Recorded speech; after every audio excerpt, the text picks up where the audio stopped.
Ibrahim Traore has unveiled a revolutionary economic plan that could change not just the fate of Burkina Faso, but potentially all of Africa. A plan designed to directly employ 300,000 people in a country long plagued by poverty, unemployment, and the lingering shadows of colonial exploitation.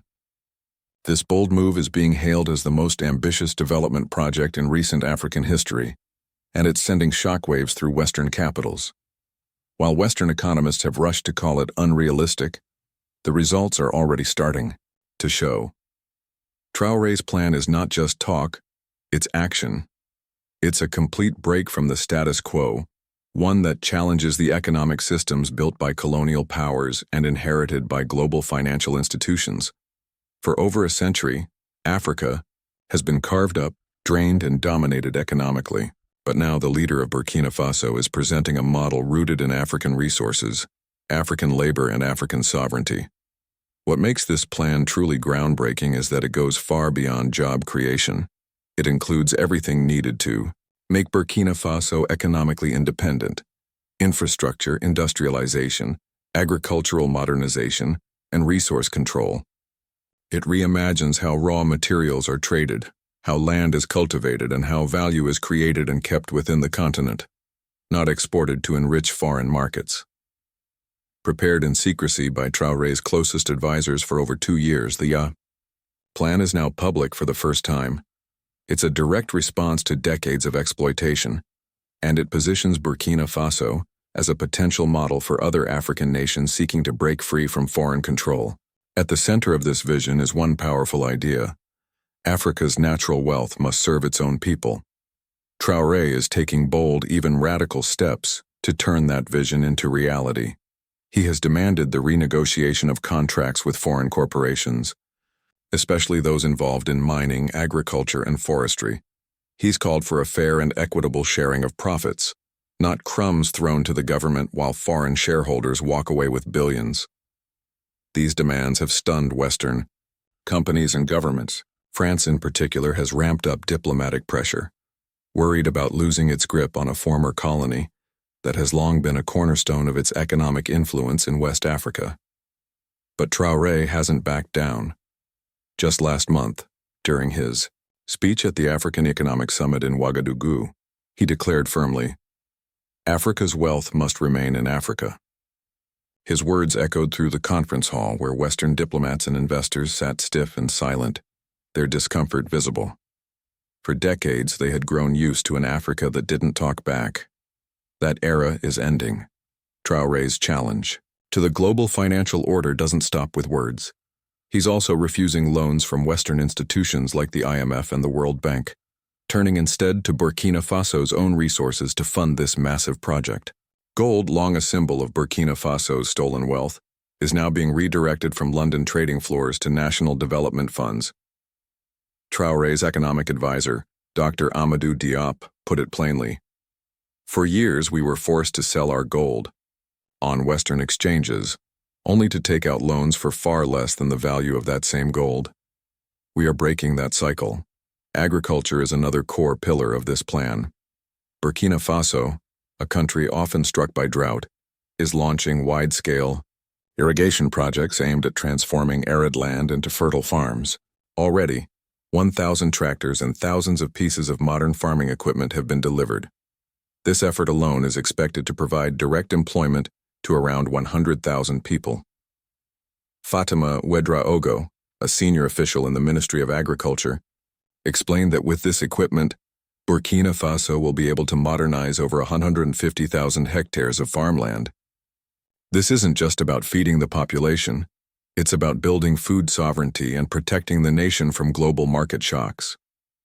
In parallel, Traore is spearheading the largest industrial initiative in West Africa. New factories and refineries are being built to process gold, copper, and manganese, all of which are abundantly available in Burkina Faso. Until now, these minerals were exported raw, sold at a fraction of their true value. That's about to change. With domestic processing facilities, Burkina Faso expects to multiply its export revenues fivefold. Around 50,000 jobs will be created in this sector alone.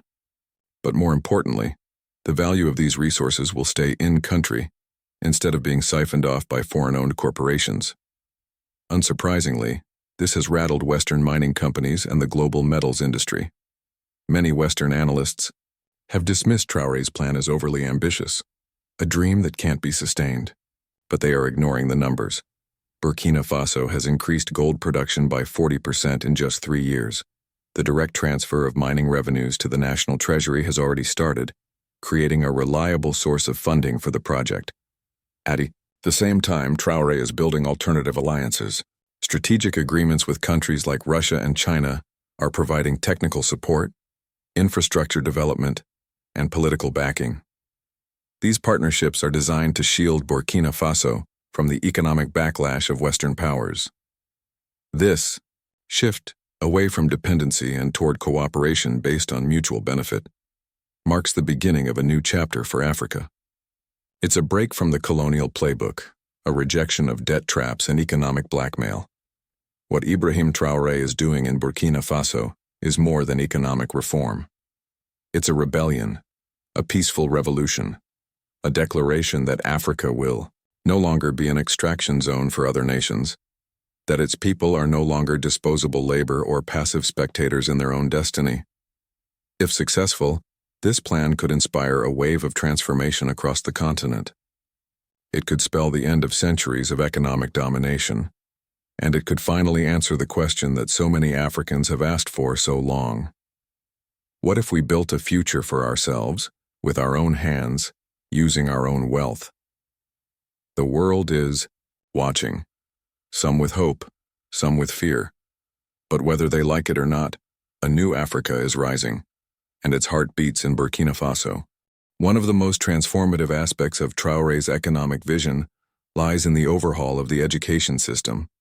His government has launched a massive program aimed at preparing the next generation for a future driven by technology, industry, and innovation.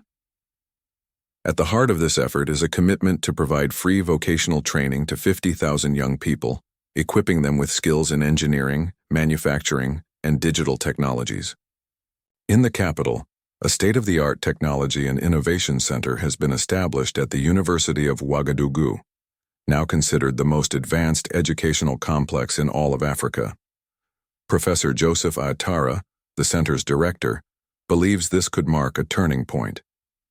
The young people who will graduate from this center, he says, will be the pioneers of Africa's technological transformation. This initiative could finally reverse Africa's long-standing brain drain, a process where the continent's brightest minds leave for opportunities abroad, rarely to return. In the midst of this ambitious plan, one of Traore's most controversial decisions sparked global debate. He rejected a Saudi offer to construct 400 mosques in Burkina Faso. Instead, he made a simple yet powerful declaration: "We have mosques, we don't have factories. We must set our priorities correctly." His refusal was interpreted by some Western outlets as anti-Islamic. But within Burkina Faso, the reaction was very different. The people overwhelmingly supported the move, recognizing it as a practical step toward self-reliance. In their eyes, Traore wasn't turning away from faith. He was turning toward a future rooted in productivity and growth. Traore's industrial strategy includes the creation of Africa's first large-scale tech production facilities, AEE, bold leap toward true modernization. These facilities will manufacture everything from semiconductors to solar panels, from electric vehicle batteries to smart farming tools. This initiative alone is expected to employ 70,000 people. With Africa holding vast reserves of lithium, cobalt, and other rare earth minerals, the decision to process them locally adds tremendous value. For the first time, African nations are keeping control over strategic materials that power the modern world, from smartphones to satellites. Western tech companies, long dependent on cheap raw materials from Africa, are watching nervously. Their supply chains are being challenged. Their monopoly on advanced manufacturing is being disrupted, and many are now re-evaluating their strategies as Africa starts shifting from being a resource hub to a production power. Another groundbreaking element of Traore's plan lies in finance. His administration is pushing to create a regional digital currency, a bold attempt to free West Africa from a monetary system still tied to the French treasury. This move, if successful, would end one of the last remnants of colonial era. Economic control. Economy Minister Hamidou Konate was blunt. If we cannot control our own money, we cannot talk about real independence. This statement reflects the growing desire in West Africa to own its economic destiny. Alongside this push for financial independence, Burkina Faso is forming a new economic bloc with neighboring countries. Through new trade agreements with Mali, Niger, Ghana, and Côte d'Ivoire, the goal is to increase intra-African commerce while reducing reliance on Western markets. This regional trade network could generate up to 50,000 new jobs in logistics and commerce. Dr. Guama Nkrumah, head of the Regional Economic Commission, believes this is just the beginning. Africa's wealth, he says, must circulate within Africa. Energy is another cornerstone of this transformation. Solar, biomass, and hydropower projects are being launched at a national scale, with the aim of achieving energy independence and creating 30,000 jobs. Solar power, in particular, is expected to change life for millions who currently live without electricity. Jean-Baptiste Zungrana, a senior official at the Ministry of Energy, laid out a bold vision. We aim to provide clean and reliable energy to 90% of our population within 5 years. This renewable energy push not only lights homes, it powers factories, fuels agriculture, and drives economic growth. To support this rapid development, massive infrastructure upgrades are underway. Plans include 5,000 kilometers of highways, 200 kilometers of new railway, and the construction of a national digital network. These projects are expected to generate 50,000 jobs and provide the backbone of a modern economy. Infrastructure Minister Issoufou Compaoré made it clear, modern infrastructure is essential for a modern economy. These investments will be the lifelines of our progress. Once again, Traore has rejected Western financial loans to fund these efforts. Instead, Burkina Faso is working closely with partners such as China and Russia to finance and execute these massive projects. Predictably, Western analysts and media outlets have dismissed these moves as unrealistic populism. But the reality on the ground tells a different story. The first production facility for agricultural machinery has already opened, a plant capable of meeting 60% of Burkina Faso's internal demand. At the ribbon-cutting ceremony, Traore declared, "We have the capacity to produce our own equipment. We were not given the opportunity. We are creating this opportunity ourselves." These words are more than a slogan. They are a declaration of intent, a clear message that Burkina Faso is no longer waiting for permission from foreign powers to shape its future. Traore's plan is already inspiring a wider continental awakening. The governments of Mali, Niger, and Guinea have announced similar programs focused on self-sufficiency and economic independence. What began as one country's vision may soon become a continent-wide movement. And that's precisely what terrifies Western strategists. As Dr. Françoise Dubois of the International Institute for Strategic Studies notes, if this movement spreads, the global economic order could be reshaped. Perhaps the most socially transformative aspect of Traore's plan is its emphasis on women. The government has committed to ensuring that at least 40% of new jobs go to women. Special training programs, financing initiatives, and entrepreneurial support are being rolled out to empower female workers and business owners. Women's Affairs Minister Issata Zongo captured it best. Women are the backbone of our economy. Real transformation is not possible without them. This progressive approach not only redefines gender roles in Burkina Faso, but signals a deeper shift in Africa's social structure. The financial revolution doesn't end at macro-level policies. Traore's administration is pushing cooperative, banking and microcredit programs that empower local producers, farmers, and small business owners. Under this model, 100,000 small enterprises are expected to emerge, all owned and operated by local citizens. Finance expert Dr. Aminata Diop explained the logic behind it. This system offers an alternative to the exploitative conditions of Western banks. It keeps profits in our communities and builds lasting resilience. The healthcare reforms are just as impactful. New centers focused on the research and production of local medicinal plants are being launched, blending traditional African remedies with modern pharmaceutical science. These initiatives are projected to create 20,000 jobs, while also reducing reliance on imported medicines. Health Minister Dr. Paul Traore made a bold yet simple statement. We can produce our own medicines for our own diseases. Through education, finance, energy, industry, and health, Traore's government is planting the seeds of a truly sovereign Africa. An Africa that is no longer managed by foreign boardrooms or financial institutions. An Africa that stands tall, not as a victim of the global system, but as an architect of a new one. And perhaps that is why this story is not just about Burkina Faso. It's about a continent on the edge of a great awakening, and a world struggling to respond. One of the most groundbreaking transformations underway in Africa today is being spearheaded by Ibrahim Traore, the young leader of Burkina Faso. His economic independence plan is not just a political project. It is a sweeping vision for a new Africa. At the heart of his strategy is a bold move to prioritize education reform. The government is providing free vocational training to 50,000 young people in key sectors like technology and industry. At the University of Ouagadougou, the country's largest, a state-of-the-art technology and innovation center has been launched, hailed as the most modern educational facility in Africa. According to Professor Joseph Attara, who leads the center, the youth trained here will become the pioneers of Africa's technological revolution. This initiative is a direct challenge to Africa's long-standing brain drain, seeking to reverse it by creating opportunity at home. Traore has not shied away from controversial decisions. One of the most debated was his rejection of Saudi Arabia's offer to build 400 mosques in Burkina Faso. Instead, Traore redirected that funding request toward industrial investments, saying bluntly, "We have mosques. What we lack are factories." While some Western media labeled the decision anti-Islamic, the people of Burkina Faso overwhelmingly supported it.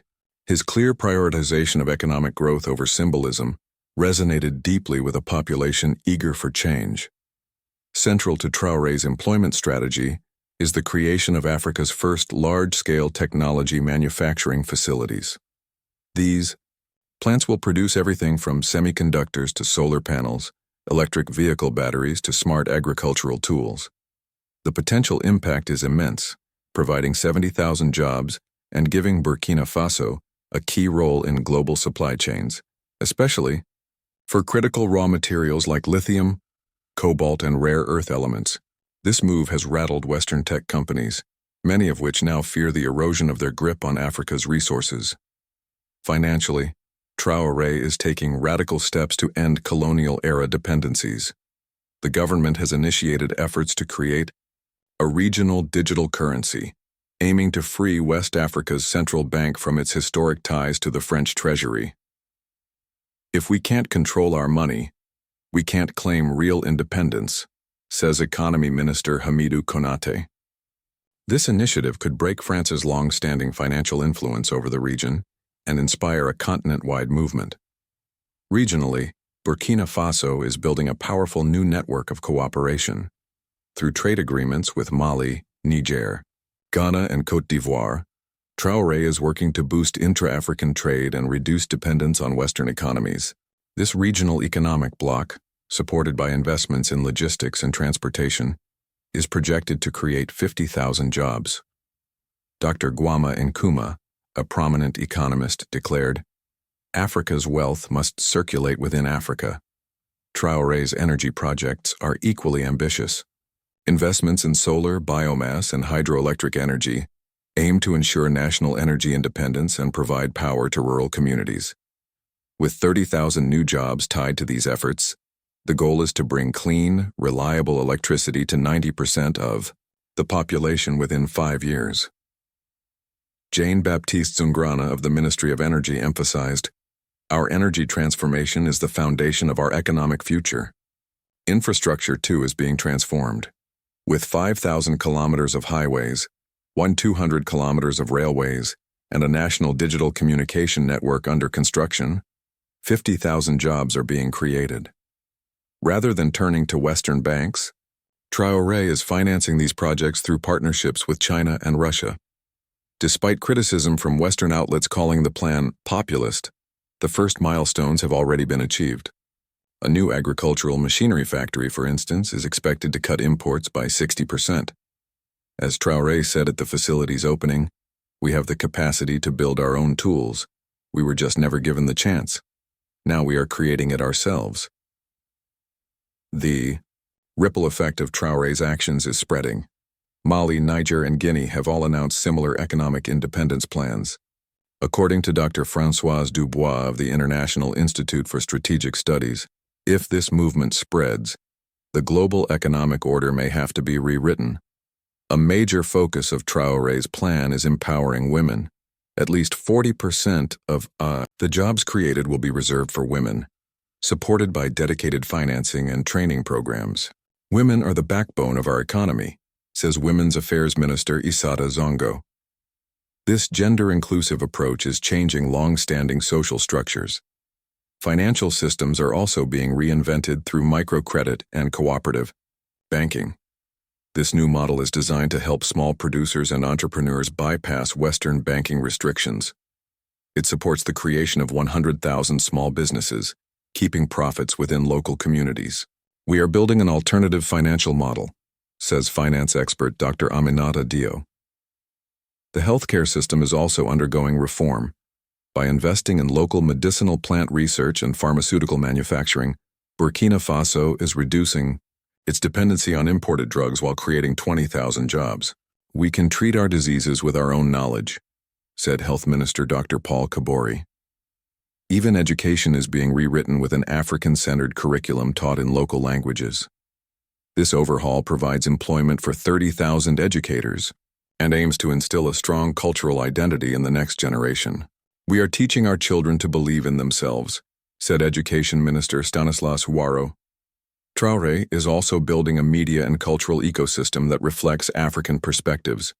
A national digital media platform and Africa-focused news network are in development, expected to employ 10,000 media professionals. Cultural industries, film studios, music hubs, digital art labs will provide work for 20,000 more. "Our cultural wealth is an untapped economic force," said Culture Minister Abdul Karim Sango. One of the plan's boldest moves is the creation of Africa's first indigenous electric and solar-powered automobile factory, projected to employ 20,000 people. "Africa will drive its own cars," said Industry Minister Haruna Kabore, directly challenging Western auto giants. Tourism, too, is being reimagined. Eco-tourism projects rooted in cultural heritage aim to benefit local communities directly, creating 15,000 jobs. "We want tourism to serve the people, not just foreign operators," said Tourism Minister Elisa Theomiano. Food security is another priority. Through modern agricultural techniques, seed banks, and food processing facilities, the government is working to reduce food imports and ensure self-sufficiency, while employing 50,000 people in the process. A self-sufficient food system is the bedrock of independence, declared Agriculture Minister Salifou Ouedraogo. Environmental protection is woven into every aspect of the plan. From reforestation and desertification prevention to renewable energy development, 25,000 green jobs are being created. Africa, though most affected by climate change, can be part of the solution, said Environment Minister Batio Bassiere. The international reaction has been mixed. Western governments and financial institutions have expressed alarm, launching economic threats and media campaigns. But Traore remains defiant. "We are ready to pay the price for Africa's independence," he says. The support from African nations and developing countries has been overwhelming, and even the UN Secretary General has called the plan bold and inspiring. Already results are visible. 10 new agricultural processing facilities have opened, employing 5,000 people. Another 50,000 jobs are expected in the coming months. Dr. Jag Sanogo, an economic analyst, noted, "This is not a dream. It's happening."